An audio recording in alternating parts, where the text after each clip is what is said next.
আসসালামু আলাইকুম। সানকুনো রিলেটেড আজকের এই ভিডিওতে আপনাদের সবাইকে স্বাগতম।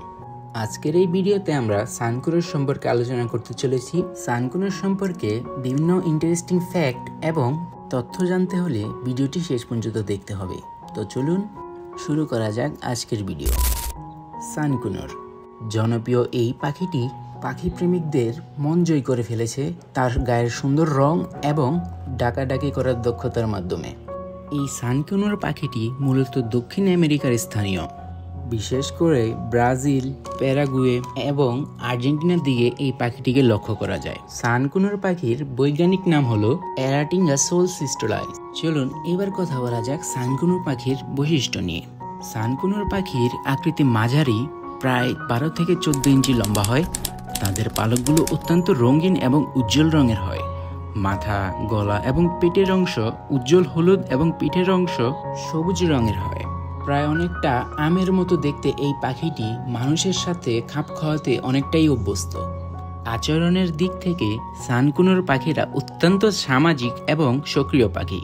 তারা দলবদ্ধ থাকতে ভালোবাসে, কিন্তু যখন তারা দল তৈরি করে তারা ছোট ছোট করে দল তৈরি করে, অর্থাৎ তাদের দলে অনেক বেশি পাখির সংখ্যা হয় না। মূলত তারা ছোট ছোট দল করে থাকতেই বেশি পছন্দ করে। সানকুনোর পাখি ডাক অনেক দূর থেকে শোনা যায়। এদের আওয়াজের জন্য অনেকেই এদের ঘরের ভিতরে পালতে পারেন না।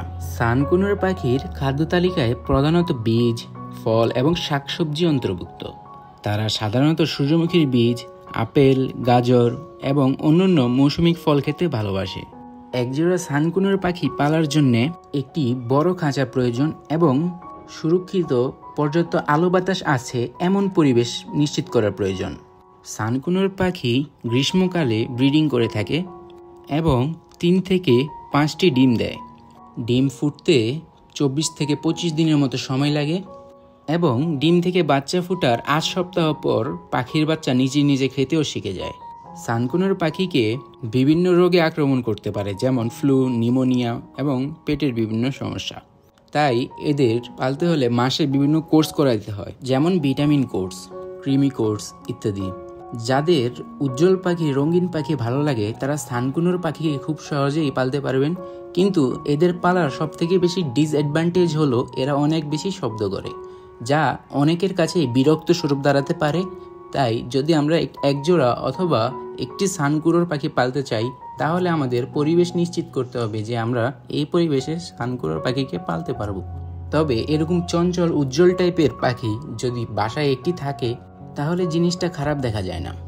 আশা করি সানকুনোর সম্পর্কে আপনারা অনেকটাই ধারণা পেয়েছেন এবং এদের পালতে হলে বাসায় কি কি করতে হবে, কি কি সমস্যার সম্মুখীন হতে হবে তা নিয়েও আমি আলোচনা করেছি।